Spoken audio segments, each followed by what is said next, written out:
he absolutely gorgeous? Oh, that was very graceful, Mr. Q. Got a little bit of a limp, but I cannot get over how massive he is getting as he makes his way towards his kudu kill. It is an adult male kudu, so there's plenty of meat on it. It is slightly smelly, but well done to Quarantine. And joy is that the position of our vehicle, we can actually hear your questions and the things happening that Kirst wants to tell us, which is even better. Wonderful. These are the magic moments of Cheetah Plains. To get to see this young male leopard truly actually coming into his prime now. And I don't take back what I said earlier about the territorial question, but he's definitely getting big enough to start competing soon. And I think there may well be some serious skirmishes between him and Shimbambalane in the future. Tucking into his kudu kill. I think, I don't know, I mean, it's a discussion that's open for debate, but I will say that I think that young male leopards are probably the most beautiful. Yeah, it's difficult to compare, of course, but there's something so beautifully symmetrical about them.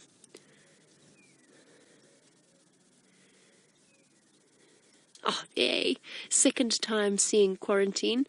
I'm sure VM has seen him countless times. Really? This was the very first leopard that VM ever saw. On this, yes, doing this job, to clarify. So the very first leopard that VM ever saw live. I'm trying to think which one was mine. I think it was Shadow and Sindile, actually. It took me a long time before I saw Karula. He's definitely a firm favorite. For our new viewers who are joining us for the first time, this might be your first time seeing Quarantine as well. He is the daughter of Queen Karula, who made that dake. No, he's not the daughter. That's entirely not right. He is the son of Queen Karula, who made that dake kill yesterday afternoon on the Sunset Safari. And he is slowly getting to the point where he is almost... Well, he's really starting to come into his prime. So he's about, how old is he? He's 4. 3.5. 2012. Yeah, he would be about 4 now. Please, for those of you who I know have been watching for many, many years, just clarify exactly how old he is. I think he's 4. He looks about 4 years old, although he is massive. He also has a brother called Kunuma, who is Brent's favourite leopard, one of Brent's favourite leopards. Apparently has a tremendous personality, highly entertaining, doing all kinds of interesting things, like climbing onto the edge of rotting trees and smacking buffalo on the bottom and then running away. Young male leopards are always thoroughly entertaining. I arrived just after Kunuma and Quarantine dispersed away from their mother's territory. They were spending a huge amount of time on Djuma, and as far as I know, that's where the name Quarantine comes from. That is why he's called Quarantine, because he spent so much time around a quarantine clearing. So there you go, David in Napa. Although perhaps the name Quarantine might have been more appropriate for Sindile, in hindsight, with him having to be rushed off and put in quarantine after the incident with the rabid dog. I think that Quarantine is, as far as I know, Quarantine is named for the clearings. He spent a lot of time around quarantine clearings. Is that right, Liam? Yeah, makes total sense. Oh, there we go. That is where, David, in Napa, that is where the name Quarantine comes from. Quarantine Clearings was named Quarantine Clearings because it's where cattle were quarantined. Or wildebeest, depending on who you ask. I've got 2 different answers out of 2 different sources. I'm too scared to reposition, I'm afraid. I would really like to, but I'm too scared to in case I can't hear Kirsty again. At the moment, I can hear her perfectly. So for now, we'll settle with the view that we have.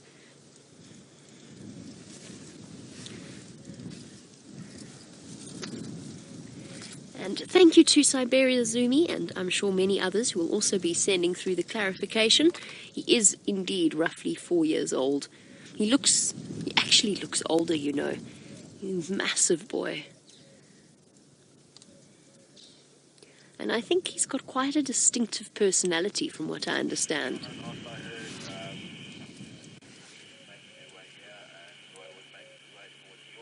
Now, Ninas, you were looking at this kill and you wanted to know what it is and if it is bigger than his mum's. It is much, much bigger than his mum's. It is an adult male kudu, or at least a teenage male kudu. You can just see the start of the curve of the horns there. And he's obviously been snacking on this for at least the last day or so. But it's absolutely massive. So the deka that Karuda caught was probably, we were trying to work out exactly how much it would weigh. We sort of came to the conclusion it would be just under 20 odd kilograms or so. An adult male kudu, on the other hand, is much, much larger. Over 100 kilograms. Although this is, I'm not sure exactly how old this one was. But it is a kudu with quite large horns, so he's done an amazing job. Now, Susan, judging by the smell, this kill has been around for at least 2 days. It is quite smelly if you end up on the wrong side of it. Luckily, we're on the right side of it at the moment. I can't see from where we are now, and I wasn't able to see when we came in, just how much he's eaten. It might have been from not last night, but the night before, if I had to guess roughly. It obviously took a little while for people to find him. But yes, I think it was from 2 evenings ago, roughly. He was only found yesterday afternoon, or at the end of yesterday morning, the end of game drive then.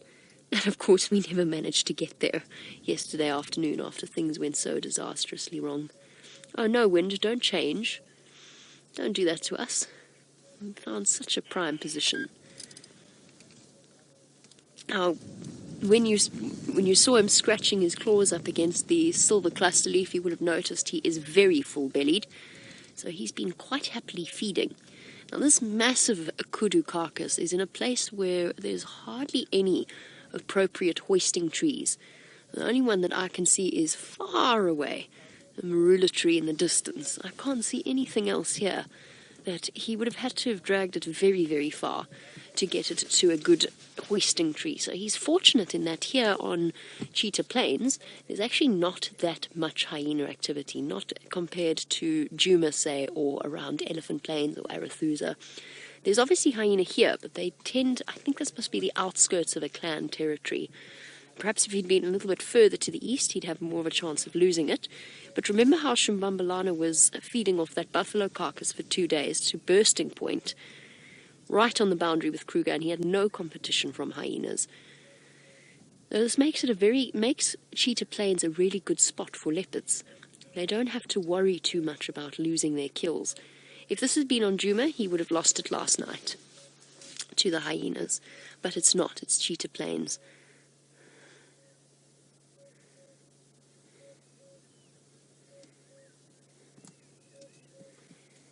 Now, it's either Mick or Nick, but I think we're doing quite well here.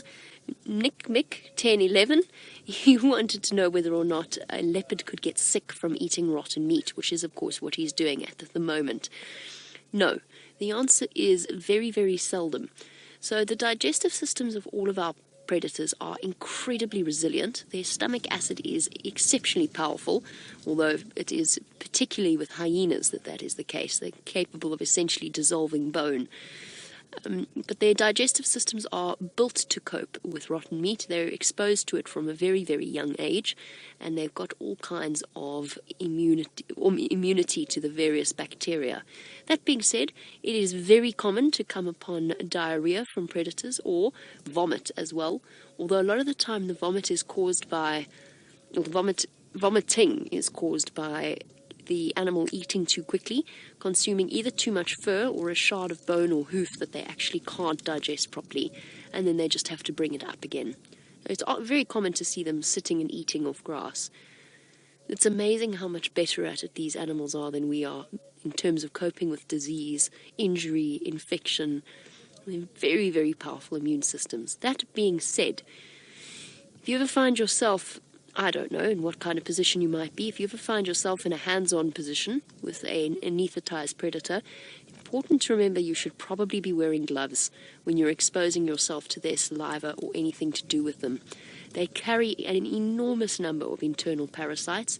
You'll often find tapeworm in their scat and in their vomit. So their digestive systems are particularly unpleasant, and their saliva is very dangerous. You can actually get serious infections from it. You know, I mean, human saliva is the same. A human bite can be worse than that of a dog, if, you know, in those situations.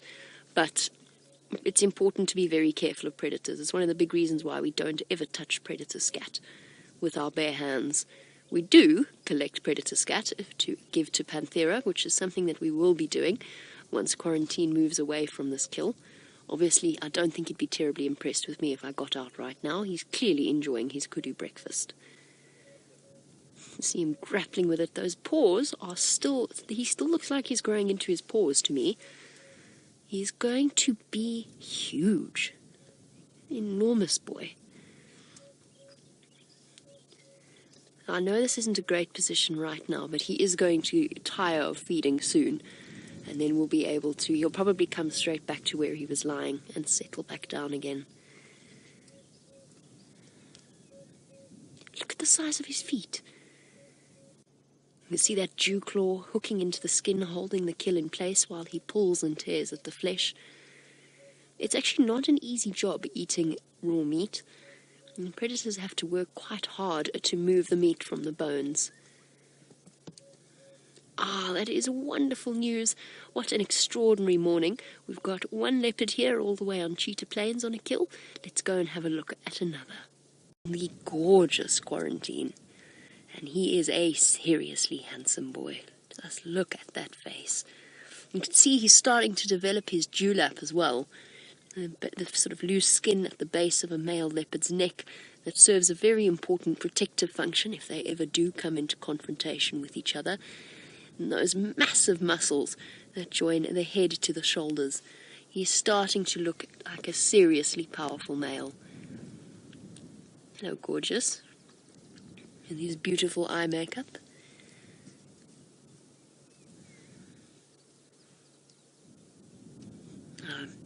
These males are definitely pretty boys. Now, looking at his back, Vim was just telling me about the scar, the massive injury that he had on his back. I can see the scar now. I can see there's a slight indentation in his back from where he had some kind of scrap with somebody. When was it, Vim? About a year ago. About a year ago. This time about a year ago. I wonder what it was that he encountered. Either way, he's had a lucky escape, because that's quite a vulnerable spot on any animal. Any bite near the spine can be exceptionally dangerous, because apart from the possibility of the initial injury, severing something around the spinal cord, the chances of infection, if they do go into the bone itself, are very, very dangerous. Ah, where are we off to? Are we going on an adventure, boy? I wonder if he's just on the lookout for more shade, or if he's going to go and have a drink at 3 in a row pan. Let's just wait for a moment before we reposition, just because I have to pick my spots carefully. Ha, excuse the pun. So does Kirsty.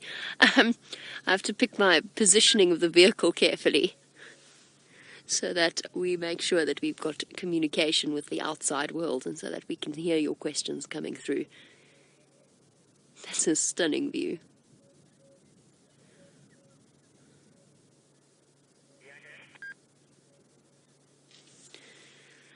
Calvin, sorry, I've got part of your question, which is, are the leopards in danger?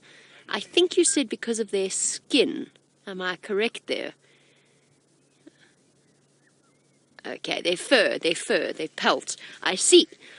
Calvin, yes, to an extent that is one of the risks that leopards do face, unfortunately, in this world. Luckily, in the Sabi Sand, the leopards are absolutely 100% safe and protected in that particular sense. But there are traditional, first of all, people who would like to use leopards for their fur. And then there's actually a serious tradition in a lot of the local cultures of wearing a leopard pelt. Where'd he go? Oh, there. He's crawling under a bush willow.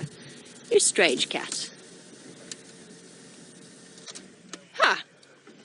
What an odd spot to pick. Okay, fair enough. I guess it makes sense. It's nice and sheltered. He's hot and it's windy, so he's found a nice spot to settle.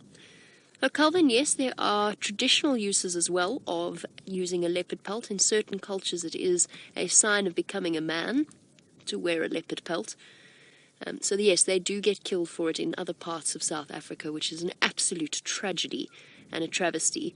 And there are lots and lots of organizations out there geared towards educating people about the magic of these creatures and actually trying to create artificial or faux fur, artificial pelts, to prevent leopards being poached and killed for their skins. And that is across the board in Africa. We're very lucky in that we don't have that problem here. The other major problem, of course, in terms of leopards and threats to leopards, because it's difficult to track down and hunt a leopard, but when they are on farms, and there are lots and lots of rural farms in South Africa, they're seen as a tremendous threat to the livestock, and farmers often go out of their way to get rid of them in whatever way they can possibly think of. But again, there are tremendous education programs. South Africa's got some of the strongest environmental protection laws in the world. And there are lots and lots of organizations out there that are fighting to educate people and protect these incredible cats.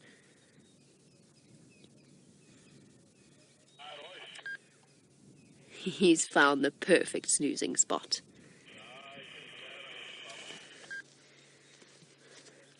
Sure, you'd never know he was there.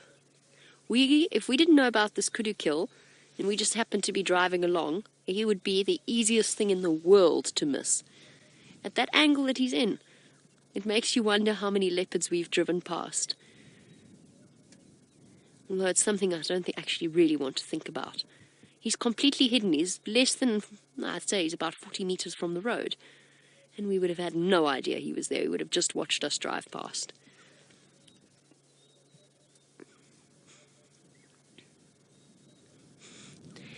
Oh, while Quarantine snoozes off his heavy belly, his younger brother is currently filling his. Quarantine appears to have found his place for the day, in this perfectly sheltered spot where he is sleeping away quite happily. And this is the only view that we can get of him. It's the best possible view that we have. But what we'll probably do is once we're done here, we'll probably leave and start making our way back to Djuma where we can hear things again. But for now, we'll stick around a little bit longer and watch as this beautiful cat snoozes away.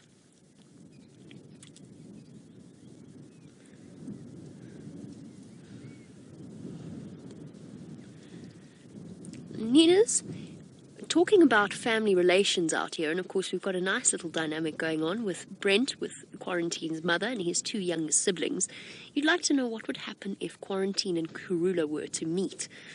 It's always a complex question with leopards, and they never do what you expect them to do. As a young male, he is an automatic threat to her cubs, and she would probably behave as such. If she were on her own, that would be a different story. She might even tolerate him quite happily. And if she were an estrus, as is with all leopards, if she were an estrus and he were showing signs of dominance, she might even mate with him. Leopards and lions are not concerned with the same moral implications that human beings are. But generally that isn't what happens. For the most part, they would meet up peacefully. If she didn't have cubs with her, they'd meet up peacefully. They could even share kills. I'm certain in my own mind that she would recognize him as her son. That being said, if her cubs were there, it would be a whole different ball game. She would probably growl and block him and try and distract him in the same way we saw Shadow do with Sindile, not be friendly to him at all, and try and lead him away, and her cubs would disappear off into the vegetation. That being said, again, leopards do strange things. It's not unheard of to have multiple generations sharing a kill quite peacefully and quite happily. And Quarantine's at that curious age. He's at that in-between bit. Not quite fully dominant yet, not quite having established a territory, starting to call and spray and mark his territory. And at the same time, he is just big enough. He's on that cusp where it could go either way. So it's impossible to say for sure. And also, I think it probably depends upon the personality of the cats as well, as to how they respond to each other. Quarantine has often been seen sharing kills with Mvula, and often seen calling to Mvula and acknowledging his presence. VM was telling me that story. It was a quarantine, VM? And Mvula? Yes, quarantine in Mvula, where quarantine happened to stumble upon Mvula and started calling to him. A sort of familiar friend, almost. You never know what to expect. Leopards do strange things, like the information that Ellen sent through about Shadow and Karula seen around the same kill site. Yet for the most part, Shadow and Karula don't appreciate being in each other's company. Who knows how leopards will react? We certainly don't. I've given up trying to predict what leopards are going to do at any one point in time. Could be anything. They could share kills. They could fight. Sindile and Mvula shared a kill and then had a scrap over it and then moved on.